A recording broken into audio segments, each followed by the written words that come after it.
Bonsoir à tous, ravi de vous retrouver en ce mercredi 29 juillet. Toute l'actualité est près de chez vous, invités, reportages, météo et ces nouvelles températures très élevées, les sports, la culture et des découvertes avec notamment de multiples activités estivales pour tous les goûts, pour tous les budgets. Nous vous emmènerons d'abord ce soir participer à une excursion pas comme les autres au large de la Principauté, puis découvrir une des animations du musée océanographique pour les jeunes.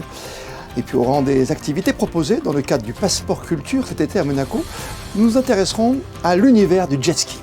En matière d'exposition, gros plan ce soir sur celle consacrée au commerce engagé au parking des pêcheurs.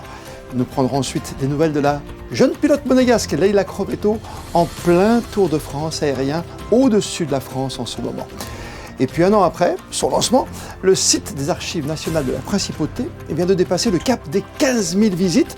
On fera un point étape dans un instant sur ce succès grandissant avec Michael Bloch, le directeur des Archives nationales. Et pour débuter ce journal, on va partir en mer, à la découverte d'un monde marin qui nous fascine toujours autant grâce au bateau d'excursion de l'entreprise Monaco Riviera Navigation. Il est possible en effet d'aller observer au plus près des côtes une multitude de cétacés en liberté.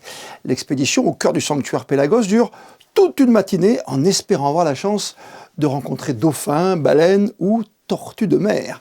Alexandre Olivier et Julien Laugier ont pu vivre l'excursion de l'intérieur. Mesdames, messieurs, bonjour pour cette promenade d'observation des cétacés. Il est 8h et l'équipage de l'Atlantide 2 accueille plusieurs dizaines de motivés impatients d'observer tout un tas de cétacés. C'est le port pour un retour vers 15h. Atlantide 2 pour le moment. À peine arrivé au large, le mécanisme d'observation est bien huilé. Mathis à la barre, Franck et Léa sont aux jumelles et scrutent l'horizon. Il n'aura fallu patienter que 20 petites minutes avant d'observer un premier groupe de dauphins bleus et blancs. De quoi enthousiasmer tout le monde à bord. Une aubaine selon Mathis, puisqu'à cette période, les dauphins se font plus rares. On est sur une période de mise à bas chez les dauphins, donc il y a énormément de naissances. Ça rend les groupes beaucoup plus discrets, beaucoup moins joueurs. Les dauphins bleus et blancs, qui sont les dauphins les plus communs que l'on peut retrouver en Méditerranée, ne sont pas aussi curieux que d'habitude. Et pour les plus gros cétacés, ils ont tendance à en effet plonger un peu plus fréquemment. La surface de l'eau est assez chaude. C'est une vraie aventure de tentative d'observation. Les observations ne sont évidemment jamais garanties. On essaie d'aller trouver des mammifères marins dans leur milieu naturel. C'est jamais simple. Donc pour ça, on a des jumelles. On a aussi beaucoup de passagers qui nous aident à essayer d'observer ces espèces.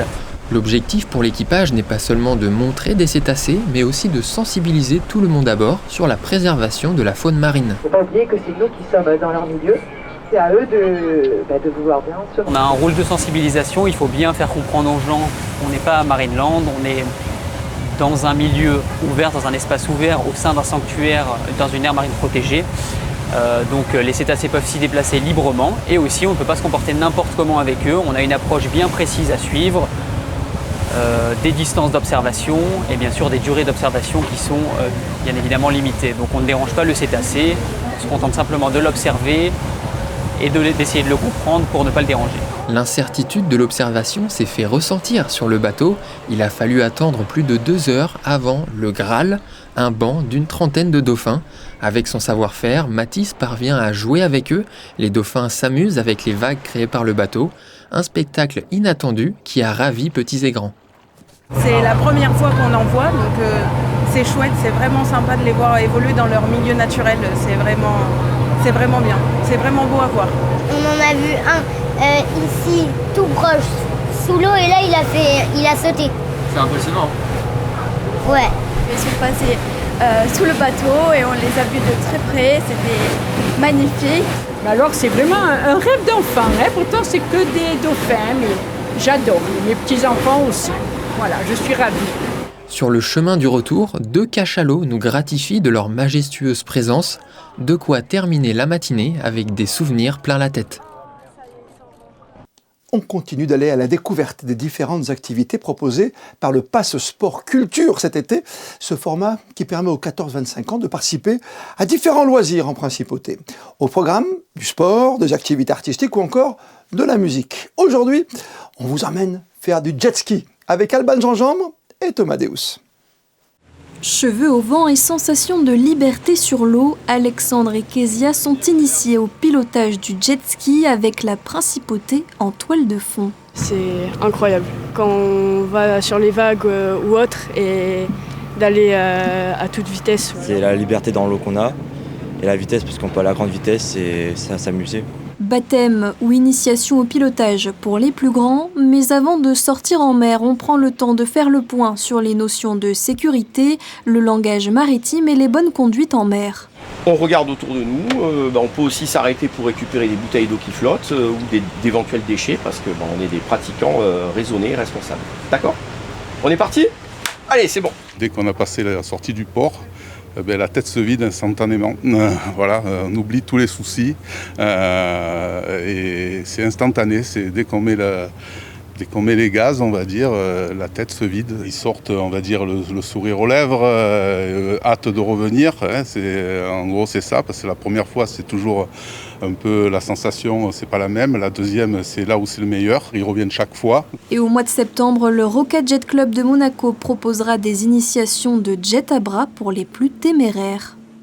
Un rappel utile, avec tout au long de l'été, les animations proposées pour la jeune génération par le musée océanographique. Différentes formules sont possibles, notamment avec le club Océano pour occuper les plus petits. Alors ce soir, immersion avec ce reportage d'Alban Gingembre et Julien Logier. Déjà, est-ce que vous savez qu'est-ce que mangent les poissons en général ? Des moules en particulier. Des moules, ouais, on a ici. Aujourd'hui, Alice se glisse dans la peau d'un aquariologiste. Sa première mission consiste à préparer le repas pour tous les pensionnaires de l'aquarium. Ça a l'air très bien. Surtout très bon. Rendez-vous ensuite au-dessus du lagon pour nourrir les poissons. Les petits requins, ils mangent tous les jours et les grands requins, ils mangent 1 ou 2 fois par semaine. Et les éponges qui ont bien mangé, ils ont tout pris quasiment. Place maintenant à la séquence amusement. Après un petit cours sur la respiration des animaux marins, les enfants peuvent se servir de leurs connaissances pour participer à une chasse au trésor. Il y a des animaux de mer qui ont des poumons comme nous, comme la tortue, la murène. C'est souvent des animaux qu'on ne voit pas souvent et donc que les gens ne connaissent pas beaucoup. Et donc vraiment que leur regard change et qu'ils commencent à aimer justement et à apprécier et à même s'émerveiller devant ces animaux pour que ça devienne des futurs ambassadeurs des océans pour transmettre aussi notre message en même temps.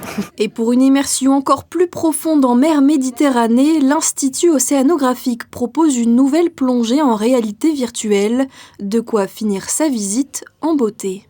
Un an après son lancement, le site des Archives nationales de la Principauté confirme son succès auprès du grand public. Un site qui permet aux chercheurs un accès simple à des ressources patrimoniales riches et variées et aux détenteurs d'archives de bénéficier de conseils et de procédures pour la bonne gestion de leurs documents ou de leurs données. En un an, le site a franchi le cap des 15 000 visites, près de 60 000 pages ont été consultées. Les raisons de cet intérêt croissant du public, que trouve-t-on sur ce site? Qui sont les visiteurs? Quelles sont les pages les plus consultées?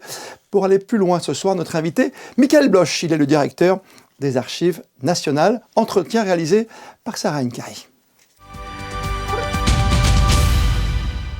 Michael Bloch, bonsoir. Bonsoir.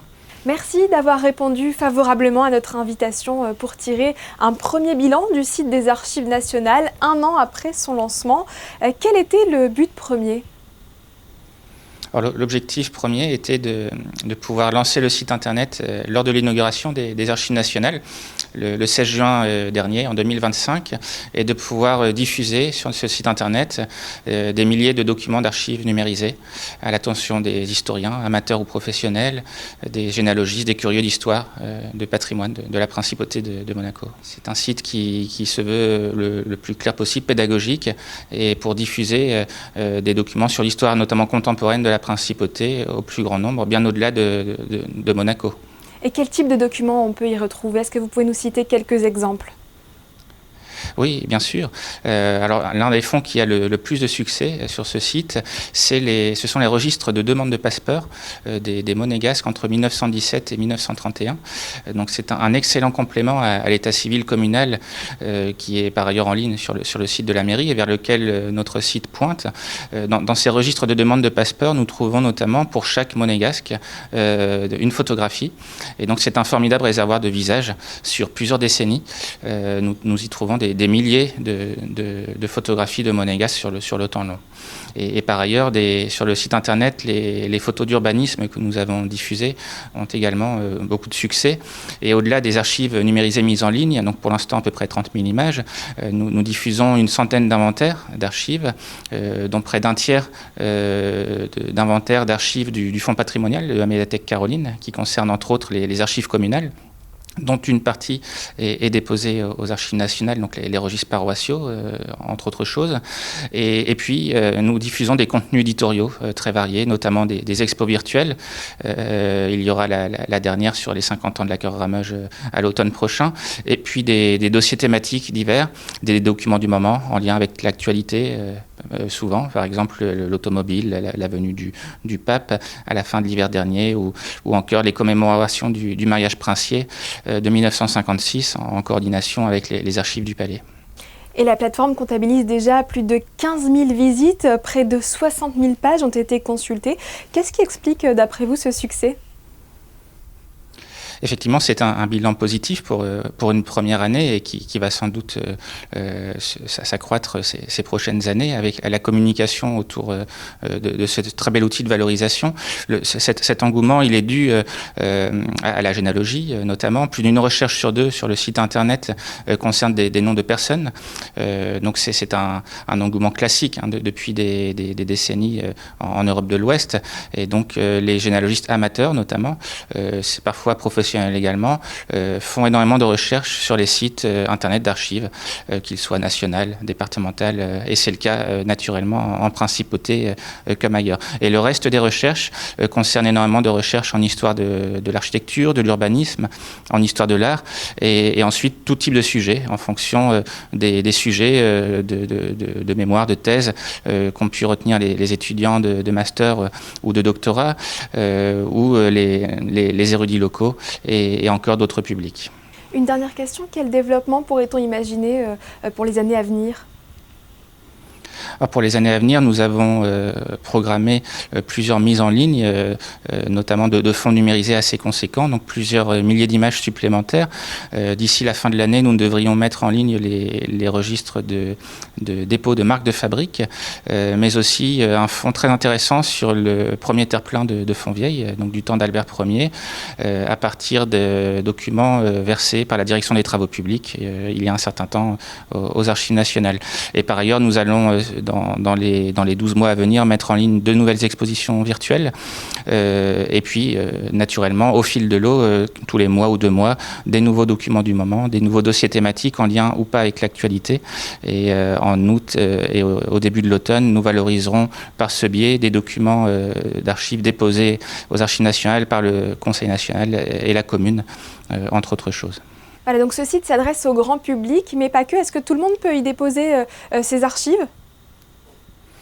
Alors, le dépôt ou le don des archives s'effectue de manière physique auprès des archives nationales. Donc, les détenteurs d'archives d'intérêt public, que ce soit des services, des associations, des particuliers, peuvent effectivement nous effectuer des dons ou des dépôts d'archives d'intérêt historique ou patrimonial qu'ils conservent.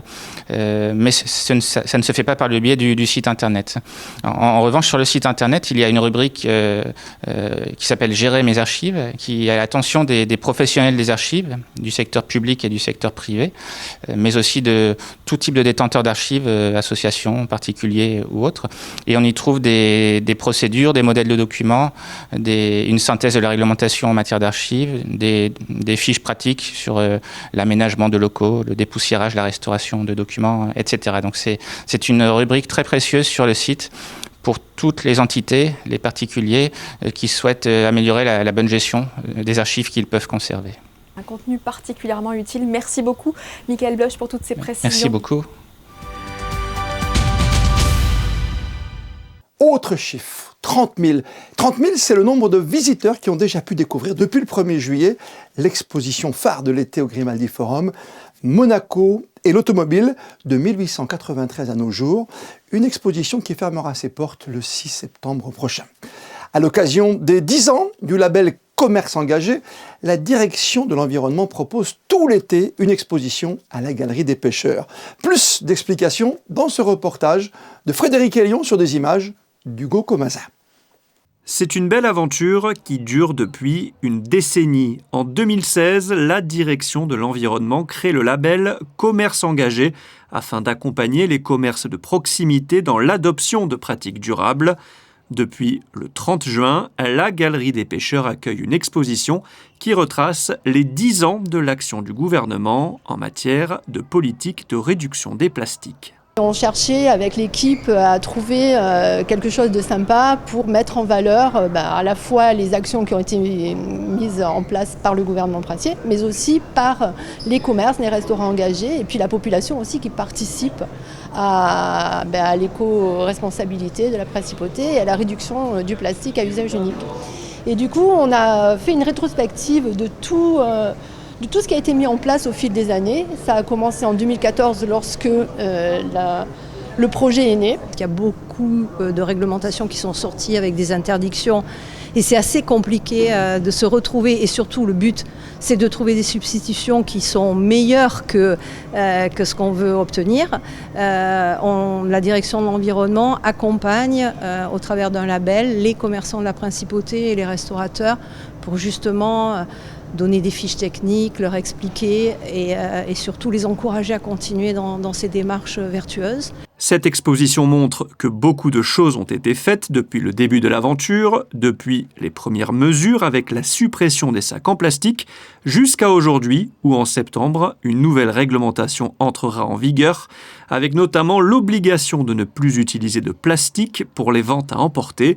L'exposition est à découvrir jusqu'au 31 août à la Galerie des Pêcheurs. Le festival du Théâtre du Fort-Antoine s'est conclu hier soir avec le quatuor A Boca Chiusa et son spectacle Sensible en 2 mots. Le groupe a adapté le spectacle pour l'occasion, un mélange entre le théâtre et le concert qui correspond parfaitement au thème du festival de cette année. Alexandre Olivier et Thomas Deus ont pu rencontrer ce quatuor d'artistes.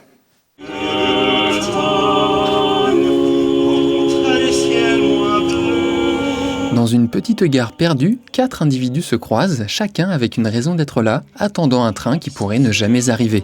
C'est ainsi que démarre la performance a cappella de Caroline, Morgane, Olivier et Mathieu.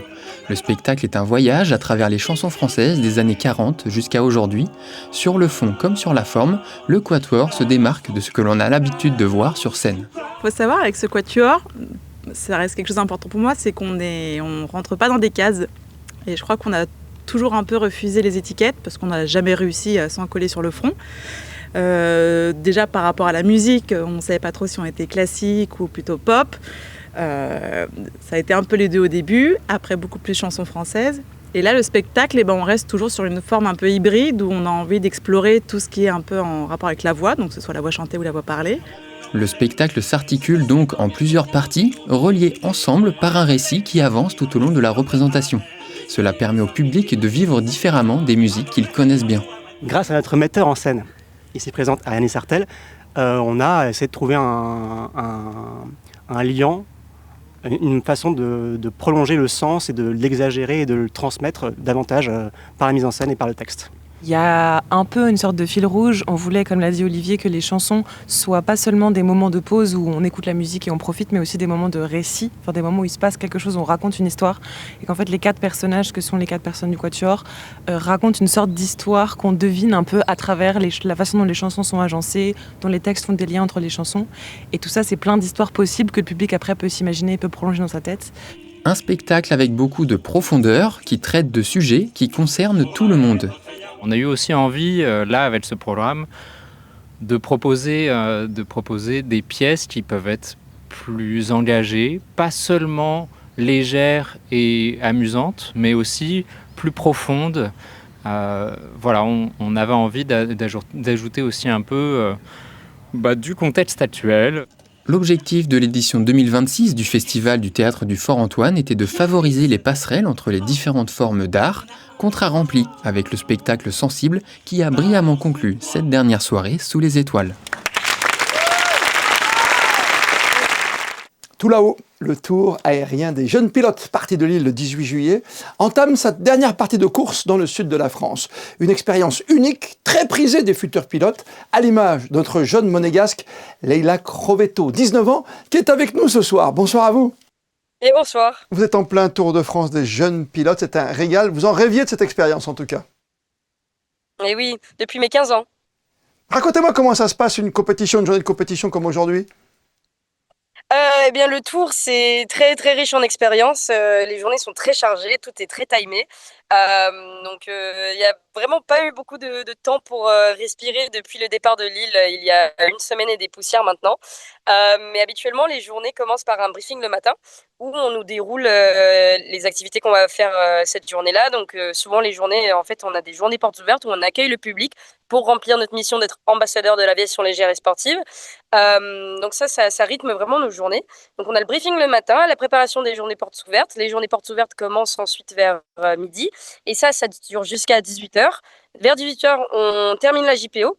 On rentre les avions.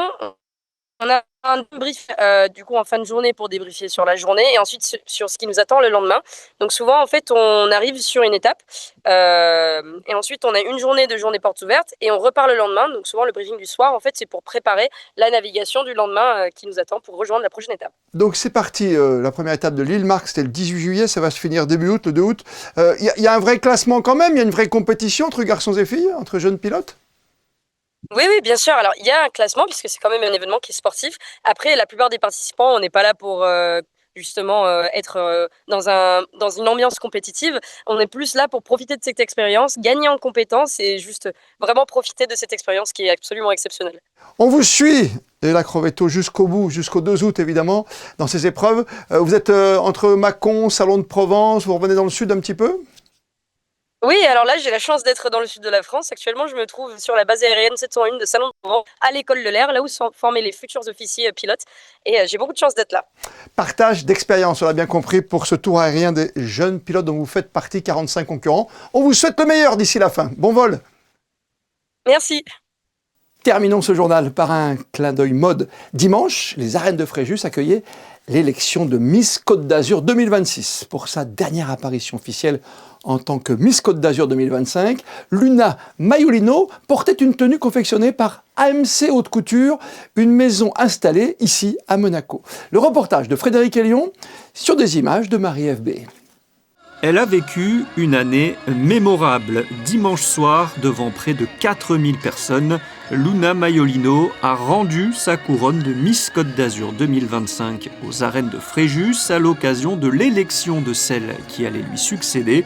Pour sa dernière apparition officielle en tant que Miss Côte d'Azur, la jeune Antiboise a choisi AMC Haute Couture, une maison basée à Monaco, pour confectionner sa robe. On a imaginé, et surtout l'idée de la création, c'était aussi entre les jeunes. Parce que Chiara et Luna, ils ont le même âge. Et Luna, elle voulait une robe très précieuse, très, très fraîchante au niveau des couleurs. Et voilà, nous, on a assemblé ça à la couleur de Monaco. Et bien sûr, c'est rouge. Une robe spéciale puisque réalisée entièrement sur mesure avec 7 mètres de shantung de soie et de la résille brodée de strass. Sur mesure, ça rend toujours toutes les pièces spéciales parce que déjà, il y a la nobilité du travail et aussi la préciosité du tissu. Et aussi l'imagination que ça ne peut pas être nulle part. Bon, la première mot qu'elle m'a dit quand elle a essayé la robe ici, c'était « waouh ». Pour moi, c'est la chose la plus importante. AMC Haute Couture a également réalisé cette robe pour Léa Rodriguez, élue dimanche soir, 2e dauphine de Miss Côte d'Azur 2026. Dans un instant, votre météo signée Alexandra Pagny. Et comme le veut la tradition, on termine ce journal par les instantanés du jour consacrés à l'une des activités nautiques présentes dans le Passeport, ici en Principauté, Passeport Culture. Les photos sont signées Stéphane Dana. On se retrouve demain, 19h, pour un tout nouveau journal. D'ici là, belle et bonne soirée à toutes et à tous. Et plus que jamais, vous le savez, vous êtes bien sur Monaco Info.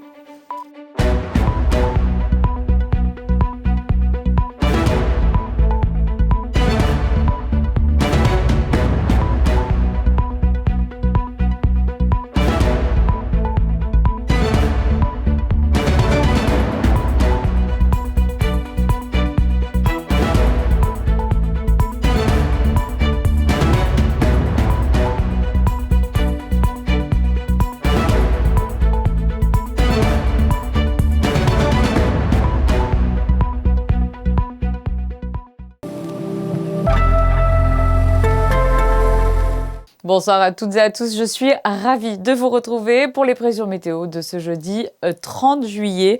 Une journée encore ensoleillée, les températures seront toujours très élevées, atteignant les 33 degrés.